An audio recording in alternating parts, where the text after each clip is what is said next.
in that last clip, or the clip you saw me wreck the Avata or the FPV drone a couple times. I'd mounted the GoPro to it and was trying to fly just a little bit too aggressively, and it wrecked.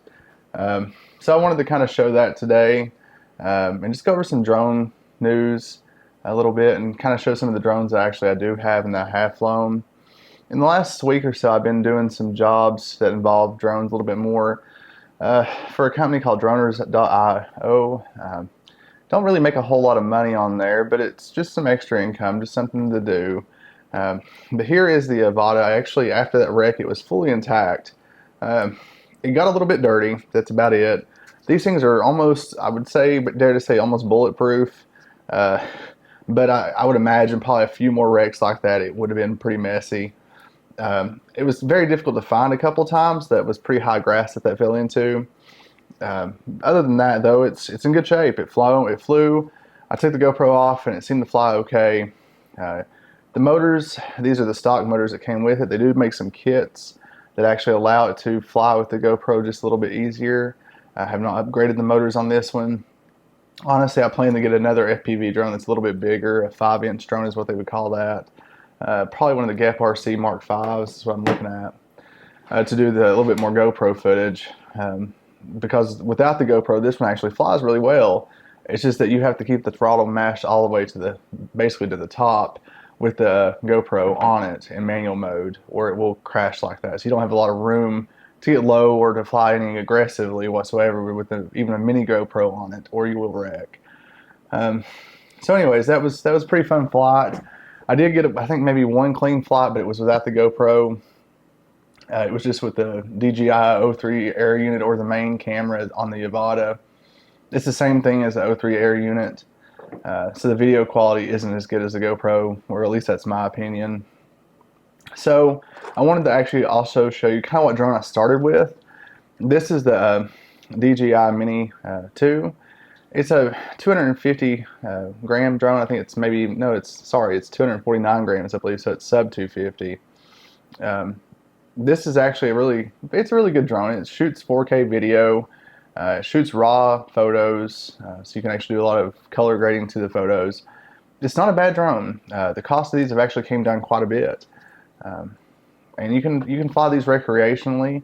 You don't actually have to have these registered with the FAA, just as long as you're not flying under Part 107, which I'll talk about that in just a second. So actually, it's fun. It does really well.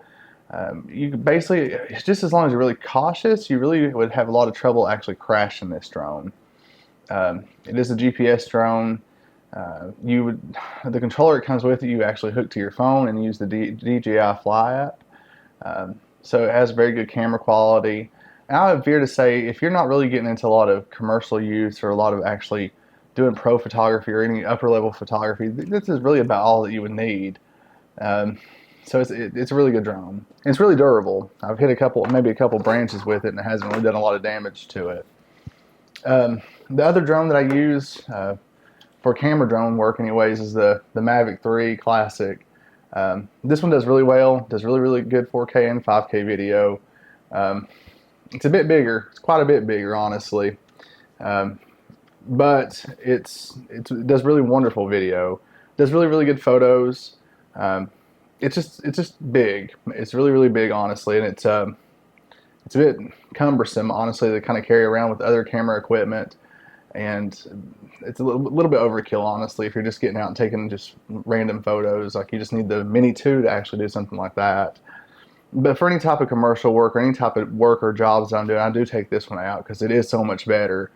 Night photos, this one does wonderful. Don't really even have to do a whole lot of editing with it. You can use just a regular color profile.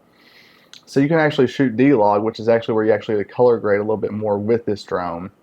And you can actually match up a lot of your Sony color profiles, which I'm actually shooting on the Sony A7IV today with this video. So the color profiles of this will match the Sony. So that's very handy. So you can do a lot of ground video and also the aerial footage too, and match the color grades together. So it's a really good drone. It's very accurate in terms of flight. It has, of course, the 3 modes. It has the normal and the sport and the I think it's like cinema, or I can't remember the exact can't remember the other mode, but it has all 3. But it does really wonderful. I would highly recommend this drone. If you're actually going to actually get into drone or flying drones, and you're doing anything other than recreational, which more or less other than recreational means that you're doing it more than just fun. And you have to, when I say that, more than just fun, if you're actually getting up and you want to inspect a roof, if you're just saying, well, I'm going to throw up the drone and I'm going to look at what my roof looks like, that's not recreational. Or if you're using it for YouTube videos, that's not recreational. Recreational is just actually for fun. Just flying it and taking pictures for something that you want to do. That would be just recreational use. Part 107 is something you would need to actually look at your roof or actually make YouTube videos or to make any money on. So I would definitely get your Part 107. The test isn't very hard. You do have to go to a testing center. There's a lot of online resources that you can actually get your Part 107. There's a lot of classes out there that you can actually study to get your Part 107. I think Pilot Institute's one of the major ones. I've heard really good things about them, but I'll post a link to the video that I use below to study and get mine. There's a couple little new features that's been added since then. Those two have been night flight and also the remote ID section. The night flight at the time of the making of the video I'll post did not exist. You could not fly at night, but now you can. And also remote ID is something that they've been putting off. They actually put off again here recently, but starting next year, it will go into effect. And any drone above 250 grams will have to have remote ID. So that's something to keep in mind. Even for recreational flyers and also Part 107, both you will have to have remote ID if it's over 250 grams. And for sure, if you're making money off of it, if you're using it for Part 107 work, regardless if it's 240 or 250 grams or above, no matter what, it has to have a remote ID. So hopefully the FPV drones moving forward, the only one I know of, honestly, that has remote ID for FPV wise is the Avata right now. No other FPV drones at the moment have remote ID. So hopefully they come up with some solution for that so we can actually use FPV drones in commercial work moving forward. The Mavic actually has remote ID. The Mini does not. It does not actually have remote ID. It's an older drone, so this is something I would not be able to use for commercial work anymore unless I get a add-on module, which are actually really expensive. I think the add-on modules are somewhere around $250, and after that it would not be 249 grams anymore. It'd actually be heavier than that. So that is a downside. So this is kind of an older drone. But moving forward, like in the, I think the DJI Mni 3 Pro, and the newly here soon release, I think next week they're talking about maybe releasing the Mni 4 Pro. I say that of course I have remote ID. The Mni 3 Pro actually does have remote ID as well. It's a very controversial topic. A lot of people do not like it, do not like remote ID. I'm kind of torn. I think it's good because for people that actually do commercial work, it makes it so that you actually are more apt to get your commercial license, to get your Part 107, versus just going out and making money without the license. That's just my opinion. Everybody has their own opinion, their own thoughts. A lot of people are worried that people can trace them where they're at, or maybe steal a drone if it falls, or if they can trace the drone, whatever. There's a lot of back and forth about it. Everybody's gonna have their own opinion, like they do with multiple different things. So that's just my thoughts. That's the drones. That's what I use right now. And I actually also do have a GEP RC Cinelog 20 that I do not have here with me right now. It's a very good drone. It's an FPV drone. It of course does not have remote ID. So here soon I will not be able to use it for any type of commercial work. It is, I think, it's lower than 250 grams.